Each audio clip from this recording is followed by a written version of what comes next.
Assalamualaikum warahmatullahi wabarakatuh. Kembali kita berjumpa dimanapun Anda berada. Dalam kali ini kita akan membahas matematika wajib pada mata pelajaran matematika wajib atau matematika umum kelas 12. Itu tentang dimensi 3. Salam dan selawat kita aturkan pada junjungan kita Nabi besar Muhammad sallallahu alaihi wasallam. Allahumma sholli ala sayyidina Muhammad wa ali Muhammad, untuk ngambil berkahnya. Kali pertemuan ini kita akan membahas kedudukan titik, garis, dan bidang dalam ruang. Anda akan bersama saya, Guru Uni, dan Ibu Fajar Sempurna. Ini KD di bagian KD 3.1. Tapi pengantar sebelum masuk kita KD 3.1 yang tentang jarak. Sebelum kita belajar kedudukan titik, garis, dan bidang, kita harus mengerti dulu apa yang disebut dengan titik, garis, dan bidang dalam ruang di sini. Kita lihat, akan bahas satu persatu.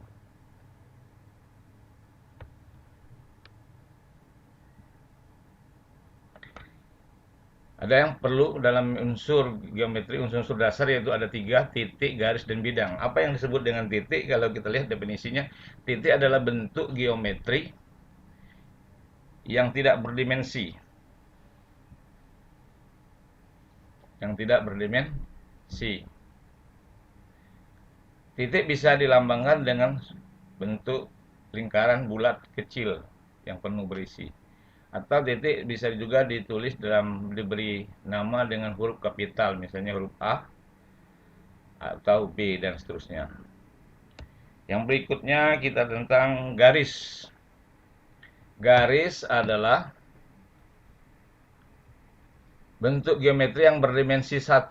Jadi dimensinya dimensi 1, dia punya panjang saja. Garis yang dimaksud di sini adalah garis lurus. Karena garis itu macam-macam, ada garis lengkung, ada garis patah-patah, tapi yang disebut di sini adalah garis lurus. Penamaan garis lurus atau nama garis ditulis dengan huruf kecil. Huruf kecil A, B, C, D. Tapi dapat juga nama garis ditulis dengan 2 huruf kapital, misalnya garis AB. Artinya pada garis AB itu terdapat 2 buah titik. Dia beri nama dengan titik A dan titik B. Kita lihat pada gambar di bawah ini. Itu ada titik A, ada titik B. Dapat dibuat satu garis. Itu garisnya. Jadi garis itu bisa kita beri dengan nama satu huruf, misalnya huruf A, atau kita beri nama dengan 2 huruf. Kita mengambil titiknya, titik A dan titik B. Jadi itu garis AB kalau kita sebut.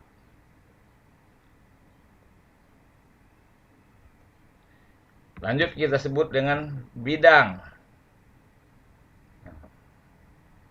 Bidang di sini yang disebut dengan bidang adalah bentuk geometri yang berdimensi 2. Dia punya panjang dan lebar. Bidang yang dimaksud di sini adalah bidang datar. Namun bidang juga bisa ditulis dengan huruf Yunani, misalnya alfa, beta, gamma, theta, dan seterusnya. Itu nama bidang. Bidang juga bisa kita tulis dengan huruf kapital. Jadi bidang juga dapat kita tulis dengan huruf kapital, misalnya bidang U, bidang P, dan bidang W, dan seterusnya. Tapi hurufnya huruf kapital dengan satu huruf. Atau penamaan bidang juga bisa ditulis dengan 3 huruf kapital atau lebih, misalnya bidang ABC, bidang EFGH, atau bidang ABCD, tergantung berapa seginya. Kalau kita lihat gambar berikutnya, nih kita lihat ada 3 bidang di situ. Bidang yang pertama itu kita namakan dengan huruf Yunani, bidang alfa misalnya. Yang kedua itu gambarnya bidang U, itu dengan 1 huruf kapital.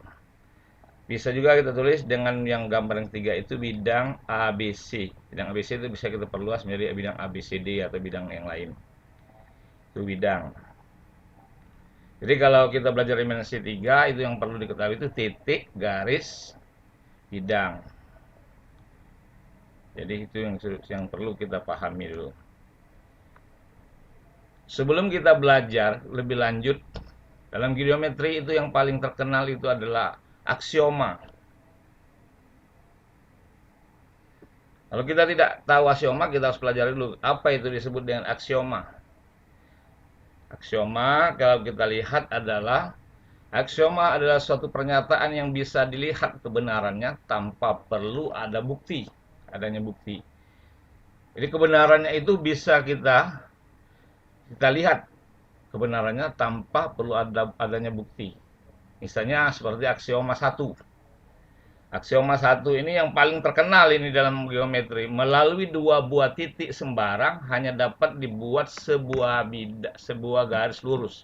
Saya ada titik 1, titik 2. Ini hanya satu garis lurus yang dapat dibuat. Nah, kita lihat gambar di bawah. Ini dua buah titik. Hanya ada satu garis lurus yang dapat kita buat. Nah, tidak mungkin ada 3. Ini aksioma 1. Aksioma 1 jadi melalui dua buah titik sembarang hanya dapat dibuat sebuah garis lurus. Ini titiknya garis lurus. Itu aksioma. Bisa diterima dengan akal tanpa dibuktikan, tapi bisa ditunjukkan dengan gambar. Ada lagi aksioma ketiga, aksioma kedua. Melalui 3 buah titik yang tidak segaris. Artinya titiknya menyebar tidak segaris. Atau kolinier, hanya dapat dibuat satu bidang datar. Misalnya itu ada 3 titik. 3 titik itu, kalau ada 3 titik bisa kita buat bidang. Minimal bidangnya pertama ini bidang segitiga. Kita hubungkan titik satu dengan titik lainnya, akan terbentuklah segitiga. Bidang segitiga bisa diperluas. Nah, kita lihat gambar titik yang pertama kita hubungkan titik kedua, titik pertama dihubungkan ke titik ketiga, lalu titik kedua dihubungkan dengan titik pertama. Jadilah segitiga. Nah, untuk menggambar bangun bidang-bidang datar itu dibutuhkan segitiga. Jadi segitiga itu bisa kita perluas menjadi segi 4, segi 5, segi 6, segi berapa saja yang kita inginkan, itu bisanya dari segitiga juga bisa.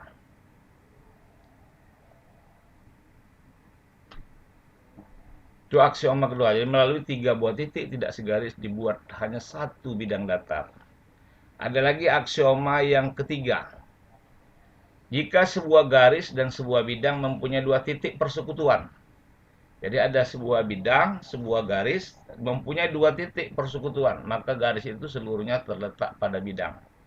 Kita lihat pada gambar bawah ini. Ini bidang, ada 2 buah titik. Kalau 2 buah titik itu kita hubungi garis, jelas bahwa garis itu pasti seluruhnya terletak pada bidang itu kalau bidang itu diperluas. Karena sudah 2 buah titik terletak pada bidang itu, maka seluruh titik yang ada pada garis itu terletak pada bidang. Otomatis garis itu terletak pada bidang. Ini aksioma yang ketiga.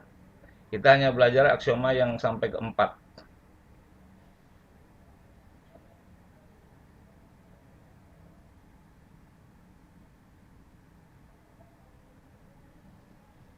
Aksioma keempat,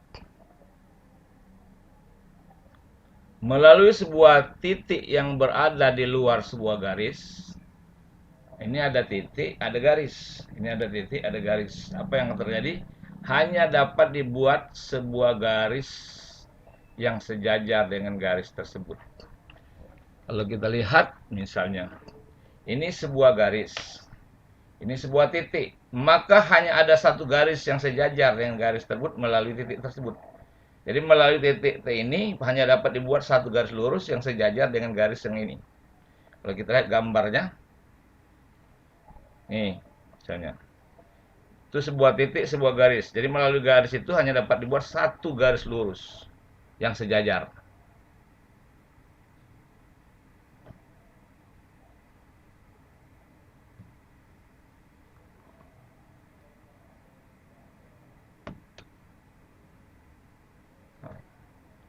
Kita tahu kalau ada 2 buah garis sejajar itu hanya dapat dibuat satu bidang datar. Nah, dari 4 aksioma itu kita bisa melanjutkan tentang kedudukan titik, garis, dan bidang. Ya, jadi harus untuk mengenal geometri, pertama kita mengenal titik, garis, bidang, sudah itu mengenal aksioma. Baru kita akan masuk kepada materi kedudukan titik, garis, dan bidang. Yang pertama, kita akan bahas kedudukan titik terhadap garis. Kita lihat kedudukan titik terhadap garis, itu ada dua. Yang pertama, itu adalah titik terletak pada garis. Jadi ada titik, ada garis, jadi dia terletak. Nih, contoh gambarnya. Itu namanya titik terletak pada garis. Dengan kata lain, garis itu melalui titik tersebut. Yang kedua, titik di luar garis. Titik tersebut di luar garis.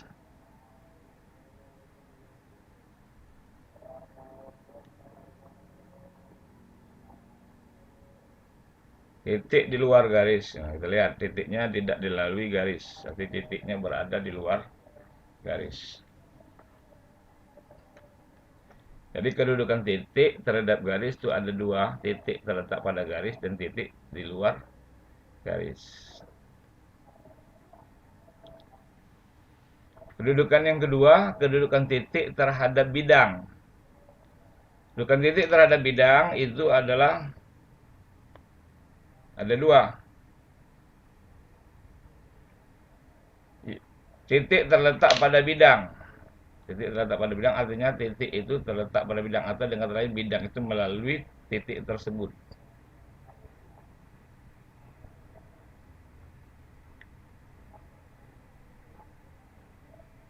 Ini titik terletak pada bidang.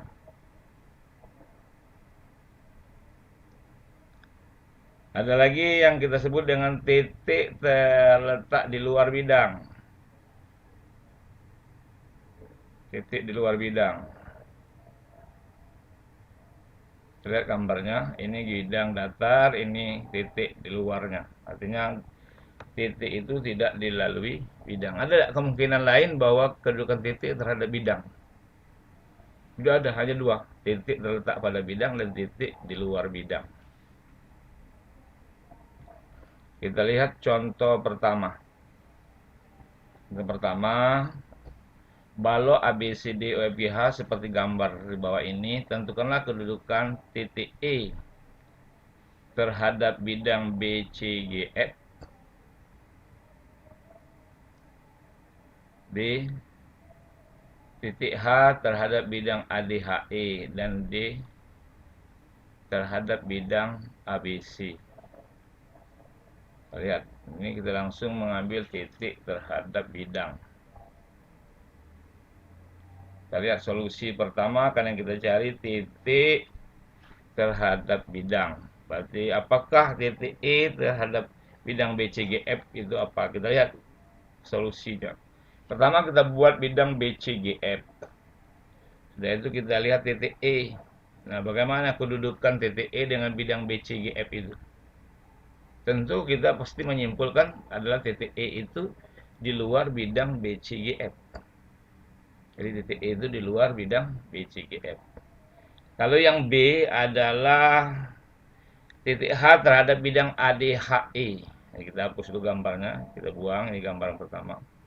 Titik H terhadap bidang ADHE. Kita buat dulu bidang ADHE.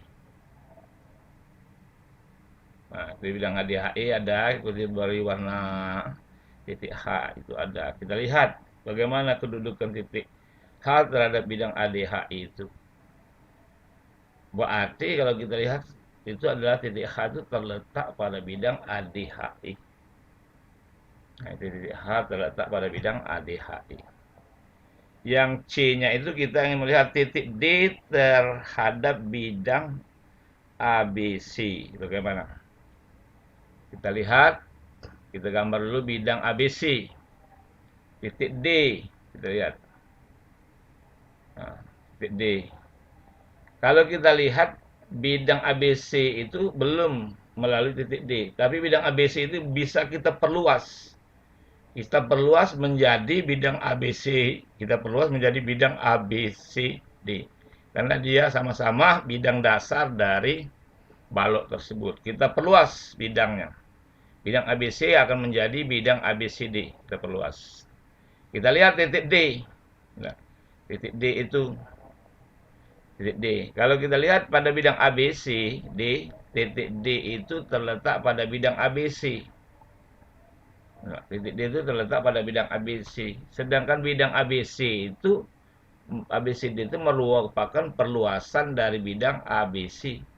Otomatis titik D itu terletak pada bidang ABC. Nih.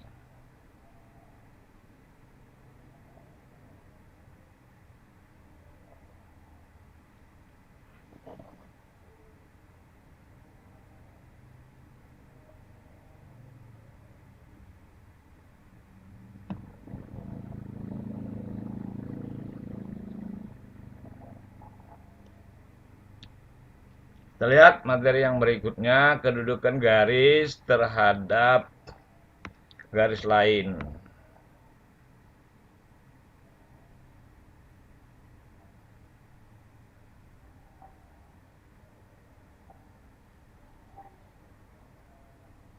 Kedudukan garis terhadap garis lain. Kalau kita lihat kedudukan garis terhadap garis lain, ini ada garis, ini garis. Ada berapa kemungkinannya? Pertama, garis itu berpotongan, bisa berhimpit, bisa sejajar, dan juga bisa bersilangan. Nah, kita lihat sekarang, kapan garis itu dikatakan berhimpit? Nah, kapan garis itu dikatakan berhimpit?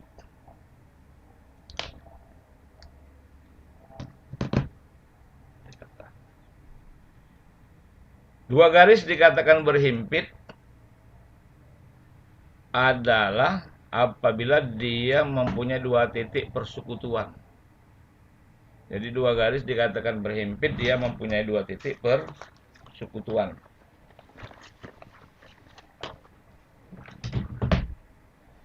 Kalau dua garis dikatakan berhimpit, dia mempunyai dua titik persekutuan. Jadi kalau ada dua garis, dia mempunyai dua titik bersekutu, pasti otomatis garis itu berhimpit. Kita lihat pada gambar berikut. Ada garis H. Di garis H itu terdapat titik A dan titik B. Ada lagi garis K, misalnya. K itu melalui juga titik A dan titik B. Otomatis garis H dan garis K itu berhimpit. Yang berikutnya, dua garis sejajar. Kapan dua garis dikatakan sejajar? Kita lihat definisinya. Dua garis dikatakan sejajar jika dua garis itu terletak pada satu bidang dan tidak mempunyai titik persekutuan. Jadi syaratnya dua garis sejajar itu dia harus terletak pada satu bidang dan tidak berpotongan. Lihat pada gambar, ini bidangnya ada garis H, M misalnya. Ada lagi garis N. Nah, kalau garis M itu kita perpanjang sepanjang-panjangnya, selebar-lebarnya bidang itu, dan dia tidak berpotongan, maka M dan N itu dikatakan sejajar. Jadi kalau untuk membuktikan garis sejajar itu, buktikan dulu bahwa dia sebidang dan tidak berpotongan. Itu disebut sejajar. Sudah itu kita lihat kalau dua garis berpotongan. Nah, dua garis berpotongan. Kapan dua garis dikatakan berpotongan? Kita lihat. Dua garis dikatakan berpotongan jika garis itu terletak pada satu bidang dan mempunyai satu titik sekutu. Misalnya ini bidangnya. Ini garisnya, dia berpotongan. Nah, ini namanya mempunyai titik sekutu, berarti dia berpotongan. Kalau kita lihat gambarnya, nah ini. Garis H dan K berpotongan di sebuah titik. Maka disebut itu garis itu berpotongan, karena ada satu bidang. Ada lagi satu lagi kedudukan titik, kedudukan garis dan garis, dua garis bersilangan. Nah, yang ini yang galak bingung. Bersilangan itu seperti ini. Kalau ini namanya berpotongan, kalau bersilangan itu seperti ini. Dia berjauhan, tapi tidak bersentuhan dan tidak sejajar. Kalau kita lihat definisinya, dua garis dikatakan bersilangan jika dua garis itu tidak terletak pada satu bidang dan tidak mempunyai titik persekutuan. Jadi dia itu tidak sebidang dan tidak mempunyai titik sekutu. Artinya garis yang satu berada di bidang alfa, misalnya yang satunya berada di bidang beta. Kalau kita lihat gambarnya, lihat. Ada garis M itu pada dinding belakang, garis N itu di lantai bawah. Tidak berpotongan, maka otomatis karena dia dua bidang yang berbeda dan tidak berpotongan, Nah, disebut garis M dan N itu bersilangan. Kita lihat contoh. Contoh di sana ada prisma. Prisma segi empat beraturan.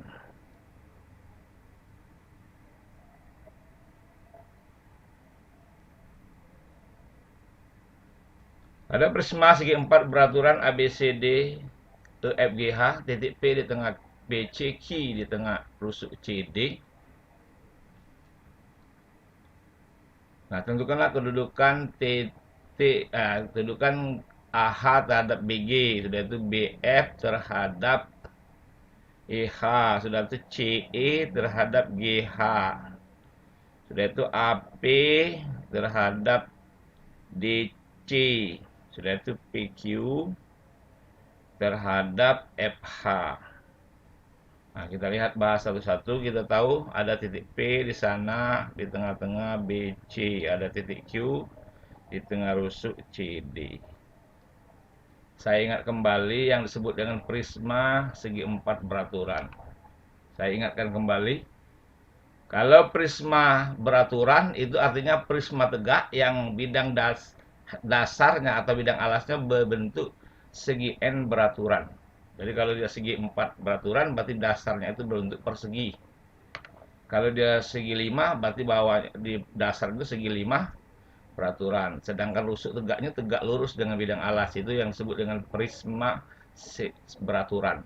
Jadi segi prisma segi 4 beraturan, berarti alasnya berbentuk persegi. Atasnya itu rusuk tegaknya itu adalah tegak lurus bidang alas. Mari kita bahas satu persatu.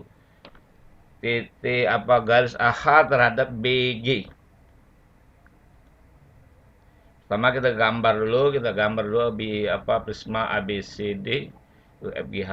Kita tahu kalau dia prisma beraturan berarti AB sama dengan BC sama dengan CD sama dengan AD, berarti ABCD itu persegi.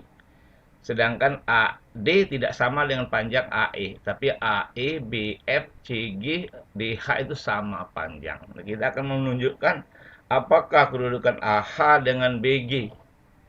Kita lihat mana garis AH. Kita lihat gambarnya. Itu AH. Mana garis BG? Kita lihat BG dengan AH. BG dengan AH. Menurut Anda apa itu? Nah, kalau kita lihat BG dengan AH. BG dengan AH itu terletak pada bidang yang sama. Bidang apa dia? Bidang ABGH. Bidang ABGH itu adalah bidang berbentuk persegi panjang, di mana AH dan BG itu sisi-sisi yang sejajar dari persegi panjang ABGH. Otomatis garis AH dan BG itu adalah sejajar. Berat, sejajar. Sekarang yang jawaban yang kedua, kita minta kedudukan BF dengan EH. Kita buang dulu. EF dengan EH. BF dengan EH. Kalau kita lihat sudah ada gambar itu, BF itu yang dinding depan atau dinding samping dengan EH. Kita lihat sepintas saja. BF dengan EH itu tidak sebidang dan tidak mempunyai titik persekutuan. Berarti BF dengan EH itu bersilangan. Nah, BF itu EH.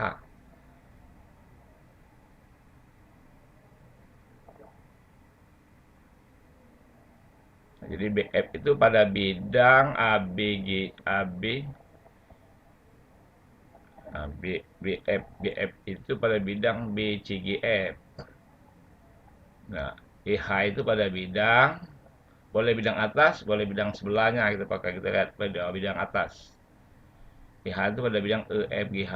Nah, dia dua bidang yang berbeda, tapi tidak punya titik persekutuan, maka EH dengan BF itu disebut garisnya bersilangan. Berikutnya kita akan buktikan apa kedudukan CE dengan GH. Kita hilangkan dulu gambarnya. CE dengan GH. CE dengan GH. Itu GH. CE dengan GH. Kita lihat CE. Kita lihat secara gambar saja sudah jelas itu CE dengan GH itu bersilangan. Jadi Anda bisa jawab, kalau kita jawab itu CE itu pada bidang ACGE. CGE, sedangkan GH itu bidang atas. Jadi sudah dua bidang yang berbeda dan tidak bersekutu. Maka dia disebut bersilangan. Jadi titik ini bersilangan. CE dengan GH bersilangan. Yang berikutnya AP dengan DC. Kita lihat AP dengan DC. Yang gambar dulu. Kita pertama hubungi dulu garis AP. Sekarang DC sudah terhubung. Nah, kita lihat AP dengan DC itu terletak pada bidang yang sama, bidang ABCD, dia tidak sejajar.